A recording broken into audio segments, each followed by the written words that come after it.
அங்கேருந்து போயிட்டு திரும்பி வரும்போது என்னுடைய 2 மார்புலையும் ஒரு சொட்டு பால் கூட இல்லைங்க. எல்லாத்தையும் அந்த பாவி உறிஞ்சிட்டான். பாலியல் இன்பத்தை அனுபவிக்கக்கூடிய உரிமை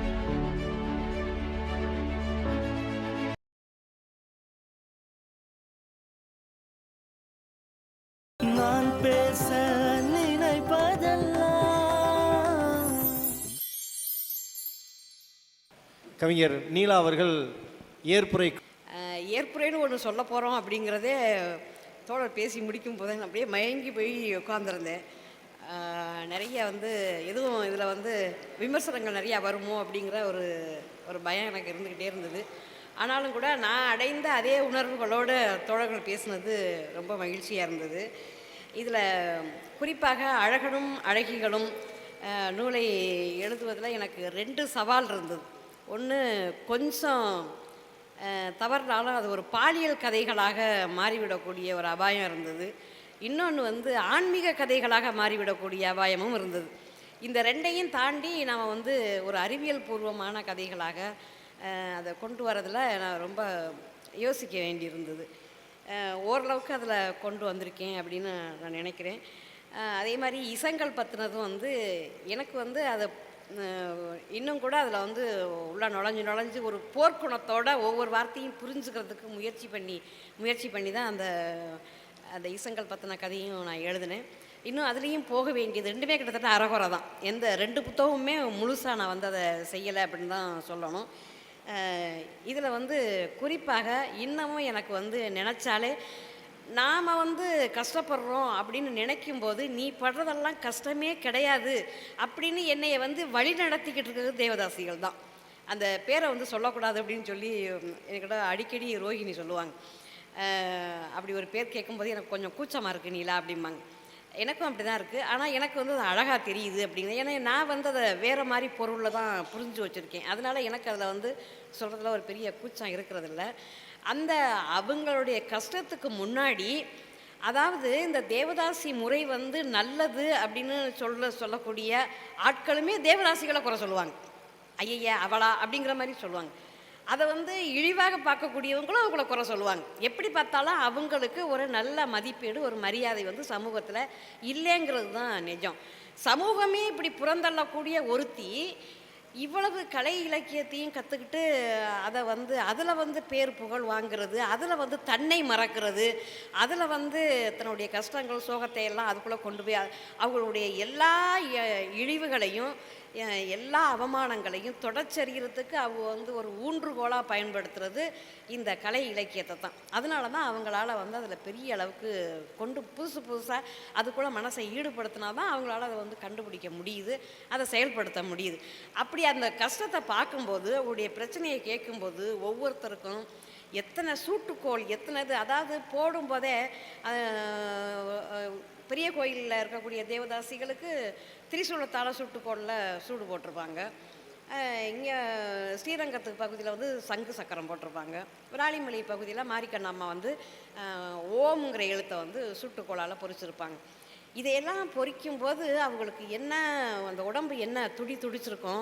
சில பேருக்கு தப்பாக பண்ணிடுவாங்க. அதை அழிச்சிட்டு மறுபடியும் புதுசாக அதை சுட்டுக்கொள்ளால் சூடு போடுவாங்க. சமீப காலமாக அது பச்சை குத்துறதா அது மாறிடுச்சு. இப்போ இந்த உடல் ரீதியாகவும் பிரச்சனைகள் அவங்களுக்கு அதாவது இந்த பாலியல் ரீதியாக அது மாறி போயிடும்னு ஏன் பயப்படுறேன் அப்படின்னா, ஒரு ஒரு பாலியல் இன்பத்தை அனுபவிக்கக்கூடிய உரிமை ஆண்களுக்கு தான் அப்படிங்கிறத இந்த தேவதாசிகள் தான் அதை உடச்செறிகிறாங்க.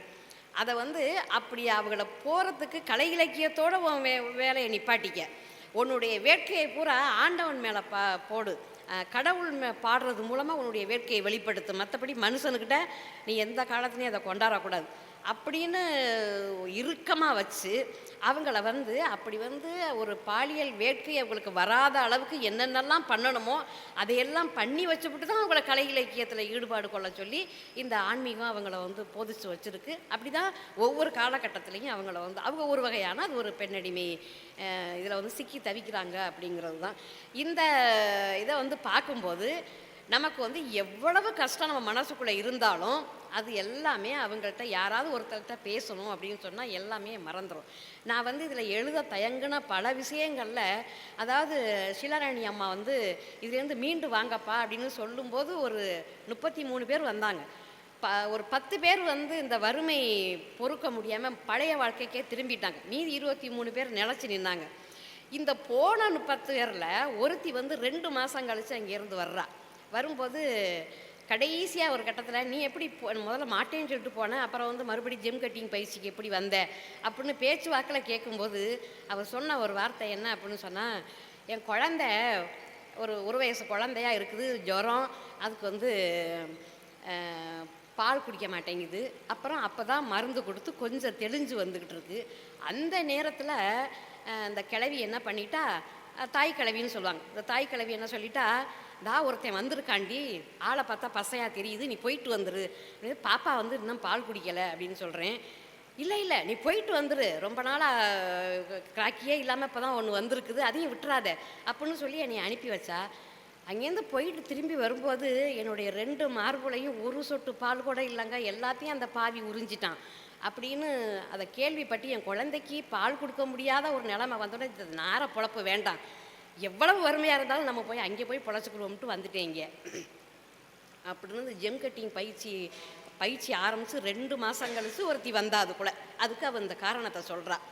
இப்போ இது மாதிரி குழந்தைக்கு பால் கொடுக்க முடியாத அளவுக்கு அவங்களுக்கு வந்து நாள்தோறும் கஷ்டங்கள், பிரச்சனைகள் அவ்வளவையும் தாண்டி வரக்கூடிய இன்னும் ஏராளமான கதைகள் அங்கே அவங்கள்ட்ட கொட்டி கிடக்காது. ஆன்மீகத்துக்குள்ளேயும் நம்பிக்கைகளுக்குள்ளேயும் அப்படியே சிக்கி கிடக்குது. அதுக்குள்ளே நம்ம வந்து கொஞ்சம் கொஞ்சமாக அந்த சேரெல்லாம் கழுவிட்டு பார்த்தோம் அப்படின்னா அதுக்குள்ளே ஒரு பிரகாசிக்கக்கூடிய ஒரு முத்துக்கள் ஒளிஞ்சு கிடக்கிறத பார்க்குறேன். இதில் இன்னும் எனக்கு ரொம்ப ஒரு மகிழ்ச்சியான ஒரு விஷயம், நான் மட்டும்தான் இதை வந்து ரசித்து இப்படிலாம் பண்ணுறேன்னு நினச்சிக்கிட்டு இருந்தேன். என்னமா தெரியல, ஒவ்வொரு நிகழ்ச்சியையும் ரோஹிணி தோழர் வந்து வேறு ஒரு பார்வையில் பார்ப்பாங்க. பொட்டல் பிரசவம் நடந்து முடிஞ்ச பிற்பாடு பத்திரிகையாளர் ஞானி இறந்தப்போ அவருக்கு ஒரு அஞ்சலி கூட்டம் வந்து சென்னையில் நடந்தது. அந்த அஞ்சலி கூட்டத்தில் நான் வந்து இந்த இதை சொல்லும்போது உடனே வந்து என் பக்கத்தில் உட்காந்து கேட்டுக்கிட்டு, பொட்டல் பிரசவமா அப்படின்னு ஒன்று நடக்குதா, இந்த காலத்துலேயும் நடக்குதா அப்படின்னு சொல்லி லயோலா காலேஜ் மாணவர்களை ஒரு 30 பேரை தயார் பண்ணி அங்கே போய் ஆராய்ச்சி பண்ண சொல்லி அதை வந்து திலகரனில் ஒரு பேட்டியாக கொடுத்து அப்படி வந்து அதை வந்து நான் எல்லா நாளும் எல்லா நண்பர்கள்ட்டையும் சொல்லிக்கிட்டே இருப்பேன். யாருமே அதை வந்து பெருசாக காதில் வாங்கலை. ஆனால் அந்த அம்மாவுக்கு மட்டும் அது வந்து பிடிச்சி மறுபடியும் அதை வந்து பெரிய அளவில் பேச வச்சாங்க. அதே மாதிரியே இந்த அவங்க ரொம்ப பெருந்தன்மையாக சொல்லிட்டு போயிட்டாங்க, நான் எல்லாமே பண்ணது நீலா, நான் ஒன்றுமே பண்ணலேன்னு. ஆனால் அவங்க சொல்லாட்டி கவிதாராம அம்மா கேட்டிருப்பாங்களா அப்படிங்கிறது சந்தேகம் தான். இன்னமும் அதை இழுத்துக்கிட்டு தான் கடந்திருக்கும். அவங்களால அதை வந்து முடிவுக்கு கொண்டு வர முடிஞ்சுது. இந்த நேரத்தில் ரோஹிணி தோழருடைய பங்களிப்பை நான் ரொம்ப நன்றியோடு இதை ஒரு முடிவுக்கு கொண்டுக்கிட்டு வந்த ஒரு விஷயத்தை அவங்க வந்து ரொம்ப அருமையாக பண்ணாங்க. அதே மாதிரி ஷீலாராணி அம்மா அவங்க வந்து இதை வந்து முதல் 2 வருஷத்தில் ரொம்ப ஒரு ஈடுபாட்டோட உணர்ந்து பண்ணக்கூடிய ஒவ்வொரு வார்த்தைகள்லையும் அவங்களுடைய அன்பை வந்து வேறு வேறு வகையில் அப்படி தான் கட்டி போட்டிருப்பாங்க அந்த எல்லாரையும். எனக்கு அவங்கள்ட்ட பிடிச்சது என்னன்னா, அவங்க ரொம்ப சந்தோஷமாக இருக்கும்போது, நீ சொல்லுடா நீலா, நான் கேட்குறேன், நீ போகிறதெல்லாம் எப்படி வித்தியாசமாக போகிறேன்னு எனக்கு நல்லா தெரியும் அப்படின்னு அந்த போட்டு பேசுவாங்க. அவங்களுக்கு எனக்கு அதிகபட்ச வயசு வித்தியாசம்லாம் இல்லை, என்னோட ஒரு 10 வயசு கூட இருப்பாங்க. ஆனால் அவங்க வந்து என்னை ஒரு குழந்த மாதிரி கொஞ்சி அந்த தகவல்களை வாங்குவாங்க. ரொம்ப அதை வந்து ஸ்லாகிச்சு பேசுவாங்க, வழிகாட்டுவாங்க. இதில் போய் மாட்டிக்காதீங்க நீலா, நான் சொல்கிறேன் ப்ளீஸ் அதை செய்யாதீங்க அப்படின்னு ஒரு அன்பு கட்டளை போடுவாங்க. இவங்க வந்து ஒரு எங்கேயோ இருந்தாலும் அமெரிக்காவில் இருப்பாங்க, சென்னையில் இருப்பாங்க, எங்கேயோ இருந்தால் அரூபமாக இருந்துக்கிட்டு வழி நடத்தக்கூடிய ஷீலாராணி அம்மா, ரோஹிணி, கவிதாராம ஐஏஎஸ் இவங்கெல்லாம் வந்து இந்த அழகனும் அழகிகளும் புத்தகத்தை கொண்டு வரத்துக்கு ஒரு பெரிய தூணாக நின்றுருக்குறாங்க. இதை விட இதை எழுதுறதுக்கு எனக்கு வந்து பயிற்சி கொடுத்து என்னை ஒரு கூர்த்தீட்டுனது அப்படின்னு பார்த்தா தமிழ்நாடு முற்போக்கு எழுத்தாளர் கலைஞர் சங்கத்தில் நான் இன்னமும் அப்படி ஒரு மிகப்பெரிய ஒரு பல்கலைக்கழகத்தில் ஒவ்வொரு பயிற்சியையும் நான் வந்து ஒரு வாசகியாக இருந்து இன்றைக்கி வரைக்கும் கற்றுக்கிட்டு இருக்கதை நான் வந்து அதை மறுபடியும் அதையே நான் அவங்களுக்கே திருப்பி கொடுக்குறேன் அப்படின்னு தான் சொல்லணும். இப்போ குறைவான ஆட்கள் வந்திருந்தாலும் கூட நிறைவான கூட்டமாக நான் அதை பார்க்குறேன். என்னை ஆரம்பத்திலேருந்து ஏதோ ஒரு எல்லா விஷயம் தொடர் முத்துநிலவன் அவர்கள்ட்ட நான் வந்து எல்லாத்தையும் நான் சொல்லிடுவேன். கிட்டத்தட்ட இந்த மாதிரி நான் எழுதுகிறேன், இந்த மாதிரி இருக்குன்னு எல்லாம் சொல்லுவேன். அவங்க கரெக்டாக அதுக்கு வந்து வழி நடத்துவாங்க எனக்கு. அந்த வகையில் இந்த நிகழ்ச்சிக்கும் வந்து ஒரு பெரிய காலையில் ஒரு 3 மணிக்கு எழுந்திரிச்சு போய் ரோகிணி அம்மாவை போயிட்டு திருச்சியில் போய் ஒரு சின்ன பையன் மாதிரி ஆரம்ப காலத்தில் தான் நாங்கள் அப்படிலாம் பண்ணுவோம். தாமியசாக்குள்ள வந்த புதுசில் இளைஞர்களாக இருப்போம். அப்படியே வெடுக்குன்னு எந்திரிச்சு ஓடுறதுக்கு தைரியம் இருக்கும், அதுக்கான வயசும் இருக்கும். அப்படி ஒரு இளைஞன் மாதிரி ஒரு 3 மணிக்கு எந்திரிச்சு போயிட்டு கூட்டிக்கிட்டு வந்து விட்டுட்டு அவ்வளோ பெரிய உழைப்பை அவங்க வந்து செலுத்தியிருக்காங்க. அதே மாதிரி மொழி ஆய்வாளர் முத்துநிலவன் தொடர்னா மொழி காதலன் தங்கமூர்த்தி சார். எதையுமே புதுசாக நான் அவருடைய எல்லா செய்கைகளையும் நான் பார்த்துக்கிட்டே இருப்பேன். அந்த ஒவ்வொன்றும் கொஞ்சம் வித்தியாசமாக அது ஒவ்வொன்றும் கவிதைத்தனமாக இருக்கும். அவருடைய பேச்சு மட்டும் இல்லை, அவருடைய தோற்றம் மட்டும் இல்லை, அவர் சொல்லக்கூடிய எல்லா விஷயங்களும் கவிதைத்தனமாக உட்காந்து கேட்டுக்கிட்டே இருக்கலாம். மணிக்கணக்காக 2 மணி நேரம் 3 மணி நேரம் பேசினாலும் கேட்டுக்கிட்டு இருக்க முடியும். அதே மாதிரி ராசி தோழரை நான் பார்த்ததை விட சில விஷயங்கள் ராசி தோழர் சொல்லுமே எனக்கு புரியாது. ஆனால் அடிக்கடி வேறு ஏதோ ஒரு மாவட்டத்தில் வேறு எங்கேயோ இருக்கும்போது ராசி தோழர் சொன்ன ஒரு கவிதையோ ஒரு பொன்மொழியோ ஒரு ஆய்வு புள்ளி விவரமோ யாரோ ஒருத்தர் சொல்கிறத அடிக்கடி நான் கேட்பேன். அப்புறம் வந்து அதை எடுத்து வந்து பார்த்தா அவர்கிட்டயே நான் சொல்லுவேன், இந்த மாதிரி உங்களை பற்றி இப்படி பேசிக்கிட்டாங்க. அடிக்கடி வர சொல்கிறவர் கவிஞர் நந்தலாலா. ஒன்றுமே புரியாட்டி நீங்கள் ராசிக்கு போடுங்க, போட்டு அவர்கிட்ட கொஞ்சம் தெளிவாக கேட்டுக்கோங்க அப்படின்னு அவர் வந்து அடிக்கடி வழி நடத்துவார். அப்படி அவருடைய ஆய்வு உரைகள் வந்து அந்த மாதிரி இவங்க எல்லாருமே வந்து இந்த நிகழ்ச்சியை வந்து மிக சிறப்பாக ஜிவி தோழர் வந்து எங்கே இருந்தாலும் எப்போதுமே ஒரு உற்சாக ஊற்று. எப்போதுமே அவர் வந்து என்னை விட்டு கொடுக்க மாட்டார். எல்லா இடங்கள்லையும் என்னுடைய ஒரு கவிதை நூலுக்கு ஒரு அருமையான அணிந்துரை வழங்கியிருந்தார். இதை விட மறைந்த கவிஞர் கந்தர்வன், இவங்க எல்லாருடைய வளர்ப்பு தான் ஒட்டுமொத்தமாக இந்த நீலா தாமியகாசாங்கிற பல்கலைக்கழகங்கள் இவங்களாம் எனக்கு பேராசிரியர்கள். இவங்களுடைய அடியொற்றி வந்திருக்கேன். இதில் வந்து எங்கேயோ ஒரு ஆந்திராவிலேருந்து திருப்பதி வாசகன் தோழர் வந்து அவர் நேற்றைக்கு இல்லை, ஒரு 4 வருடமாக என்னை அம்மா தோழர் நான் தம்பி தோழருமே அவர் அம்மா தோழரும்பார். ஒரு வேல்பாரி அப்படிங்கிற ஒரு நாவலுடைய ஒரு பரிணாம வளர்ச்சியாக ஒரு தமிழ்நாடு முழுக்க ஒரு பெரிய கூட்டம், அந்த கூட்டத்துடைய தலைவர் அவர் வந்து அவரே ஒரு கடல். அவர் எனக்கிட்ட யோசனை கேட்டு அந்த வேல்பாரி வாசகர் மன்றத்தை நடத்திக்கிட்டு போவார். இன்றைக்கு வரைக்கும் எங்களுடைய ஆரோக்கியமான நட்பு தொடர்கிறது. அவருடைய குடும்பமே ஒரு கவிதை குடும்பம். அவர் அங்கேருந்து வந்து இப்படி வந்து 2 நாளாக வந்து முத்துநிலவன் தோழருக்கு ஈக்குவலாக அவர் வந்து நம்ம தாமியகாசா தொண்டர் மாதிரி உழைச்சிக்கிட்டு இருக்காரு. தேனி மாவட்டத்துக்காரரு அவருக்கு மற்றும் இங்கே வந்திருக்கக்கூடிய அனைத்து தோழர்கள் நண்பர்கள் அனைவருக்கும் என்னுடைய நன்றி.